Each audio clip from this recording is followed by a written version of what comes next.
भज विश्वनाथं रागादिदोषरहितं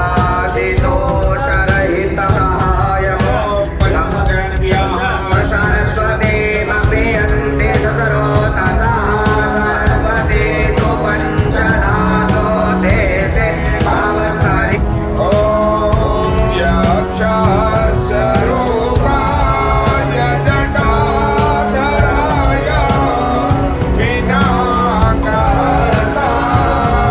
सनातनाय दिव्याय देवाय दिगम्बराय तस्मै यकाराय नमः शिवाय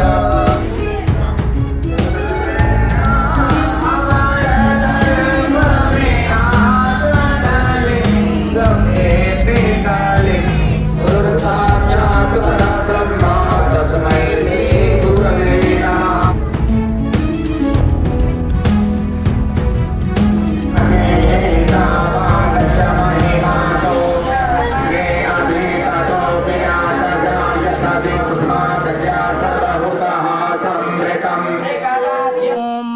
गणानान्त्वा गणपते गुंहवामहे प्रियानान्त्वा प्रियपते गुंहवामहे निधिनान्त्वा निधिपते गुंहवामहे वसो मम आहम जाने गर्भधाम त्वम जासि गर्भधम् गायत्रे त्रिष्टुप जगत्यानुष्टुप पंक्त्याः साहा बृहत् श्रेहा काकुपशोचेभिः सम्यन्तु तवा द्विपदाजाश्च तुकपदाः त्रिपदाजाश्च कटपदाः विछन्दाजाश्च सछन्दाः सूचेभिः सम्यन्तु तव सास्तोमाः साश्छन्दस आवृताः सह प्रमारिकया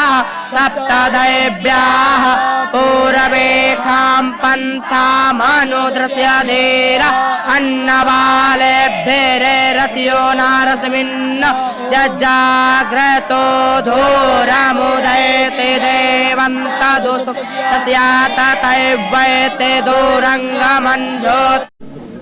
आचार्य जी, आज महाशिवरात्रि का महापर्व है और आज आपके आश्रम में रुद्राभिषेक और भंडारे का भी कार्यक्रम आयोजित किया गया। इसी उपलक्ष्य में क्या कुछ कहेंगे? देखिए, सभी देशवासियों को हार्दिक अभिनंदन और शुभकामनाएं हैं शिव महारात्रि की।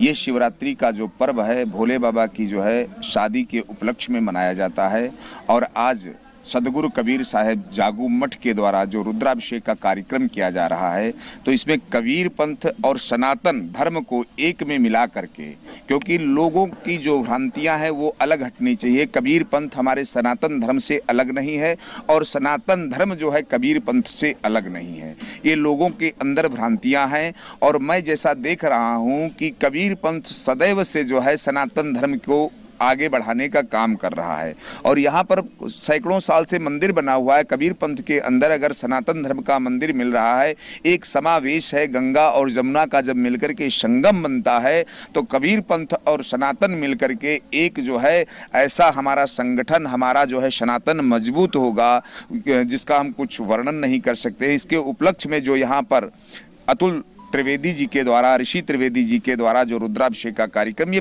प्रतिवर्ष मनाया जाता है और भव्य रूप से मनाया जाता है। और आज तो बहुत बड़ा पर्व है क्योंकि आज जो है अमृत स्नान प्रयागराज में चल रहा है और हम यहाँ लखनऊ में सदगुरु कबीर जागू आश्रम में बैठ करके भोले बाबा की आराधना और पूजन कर रहे हैं। आज तो हमारे देशवासियों को, प्रदेशवासियों को बहुत बहुत बधाई दे रहा हूँ महाशिवरात्रि की। और ये निरंतर विगत कई वर्षों से इस आश्रम पे रुद्राभिषेक का कार्यक्रम होता आ रहा है। महाशिवरात्रि को भंडारा भी होता है और ये तो हमारी आस्था का केंद्र है। और दूसरी चीज़ रही जहाँ तक कबीर पंथ की, तो कबीर पंथ रामानंद जी के शिष्य थे कबीर साहब, तो रामानंद जी वैष्णव थे। तो हम कहीं सनातन से अलग नहीं हैं, हम तो सनातन में ही हैं। और फिर भी आप देखिए, एक निराकार उपासक होता है, एक साकार उपासक होता है। कबीर साहब हमारे जो है निराकार उपासक थे, लेकिन दोनों ही सनातन के ही उपासक होते, निराकार और साकार। तो हम कोई सनातन से थोड़ी अलग हैं। ये जो बात कोई कह रहा है कि कबीर पंथ अलग है, कबीर पंथ कहाँ से अलग हो गया?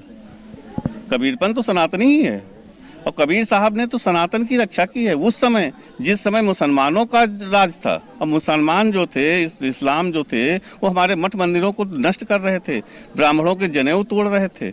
उस समय कबीर साहब ने जो है सनातन की रक्षा की और गुरु परंपरा के तहत एक बहुत बड़ा समाज जो निम्न वर्ग का था उसको जोड़ करके कबीर साहब ने एक कबीर पंथ की स्थापना की, एक रास्ते की स्थापना की। सर, सनातनी नववर्ष आ रहा है, क्या कहेंगे और क्या तैयारियां हैं?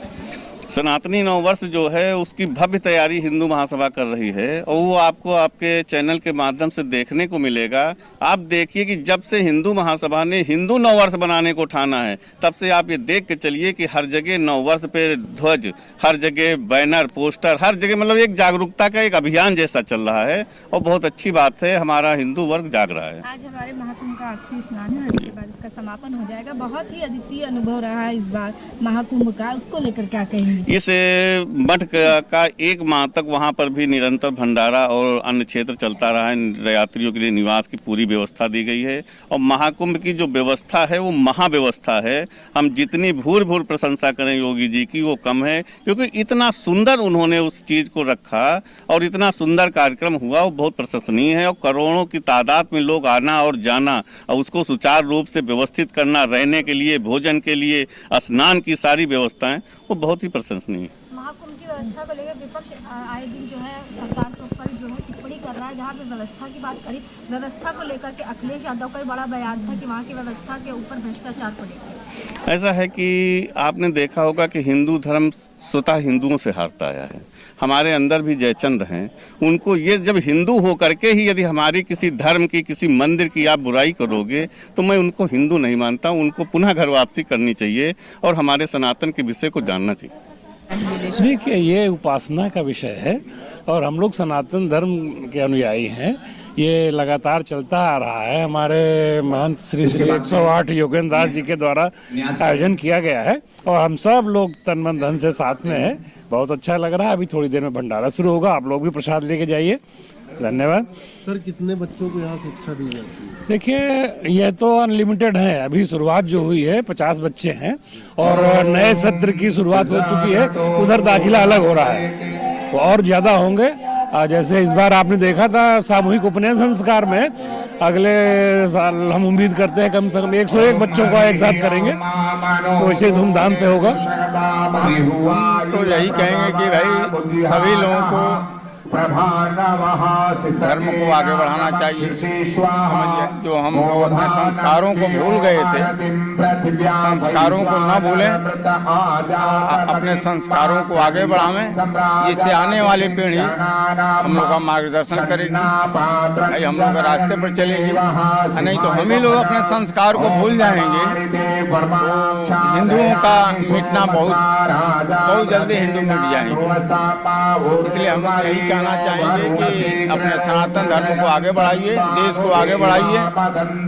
बस यही। महाशिवरात्रि के पर्व पर मैं सारे देशवासियों, प्रदेशवासियों को बधाई देता हूँ। धन्यवाद। पहले तो देवादेव महादेव की जय हो। हम देखिए युवाओं में क्या है ना, अब वो वेस्टर्न कल्चर को अपना रहे हैं, लेकिन जिस तरह से हिंदू जाग रहा है और युवाओं के अंदर भी प्रेरणा का एक विषय है जो वो भी जाग रहे हैं। अब देखिए लोग महाशिवरात्रि की तरफ दोबारा लौट रहे हैं। अभी कुछ दिन पहले तक क्या होता था कि वो chocolate day, teddy day, Valentine day, पता नहीं कौन कौन से डे बना रहे थे। अब तो उन पे लाठीचार्ज होने लगा है। हिंदू महासभा के युवाओं ने भी ठान लिया है कि ऐसे कोई भी कृत्य होगा तो हमको उसके खिलाफ जागरूकता के लिए जिस हिसाब से बात बनेगी, अगर बात से बात बनेगी तो बात से बनाएंगे, नहीं तो लातों के बूथ होंगे तो लातों से बनाएंगे। तो उस हिसाब से जागरूकता जैसे भी हम बता पाएंगे, जिस हिसाब से जागरूक कर पाएंगे उस हिसाब से जागरूक कर रहे हैं। अभी इस वर्ष भी जब वैलेंटाइन डे के दिन युवा निकले थे, हिंदू महासभा के लोग निकले थे भगवा कपड़े पहन के और हाथ में लाठी लेके युवाओं को प्रेरणा दे रहे थे। अश्लीलता नहीं फैलानी चाहिए, क्योंकि हमारा धर्म देवियों की उपासना करना सिखाता है, ना कि उनके खिलाफ कोई अभद्र कमेंट करना या अश्लीलता का कोई भी प्रकरण करना सिखाता है। राष्ट्रीय कलावा बांध करके कलावा सबको पकड़ा देंगे। पहली चीज तो चैत्र शुक्ल की प्रथम प्रतिपदा को हिंदू नववर्ष मनाया जाता है और जल्द ही देखिएगा कि राष्ट्रीय अवकाश और जो एक तारीख को जो वेस्टर्न कल्चर के हिसाब से हम अपना नववर्ष मनाते हैं, उसी तरीके से हिंदू नववर्ष भी भारत में ही नहीं पूरे विश्व में मनाया जाएगा, बहुत धूमधाम से मनाया जाएगा। वो तो आने वाला समय हमारे और आपके सामने होगा। हमारा सोनू त्योहार किस क्लास में है? 9। तो यहाँ की शिक्षा दी जा रही है, किस विषय में दी जा रही है, कितना आप शिक्षा से खुश हैं? हम बहुत खुश हैं। कितने लोग आपके साथ में हैं? 35 लोग। यहाँ की व्यवस्थाएं कैसी हैं? अच्छी है। अच्छी लगती है। कैसा लगता है यहाँ अपना परिवार की तरह लगता है कि नहीं? हाँ। आपका परिवार कहाँ का है? सीतापुर का। सभी परिवार के लोग मिलने आते हैं? और मिलने में कोई दिक्कत तो नहीं होती? कोई नहीं। हंगामा टाइम्स की तमाम खबरों को देखने के लिए हंगामा टाइम्स को सब्सक्राइब कर लीजिए और बेल आइकन दबा लीजिए। अगर आपको ये वीडियो अच्छा लगा हो तो लाइक बटन प्रेस कर अपनी प्रतिक्रिया हमारे कमेंट बॉक्स में देना मत भूलें।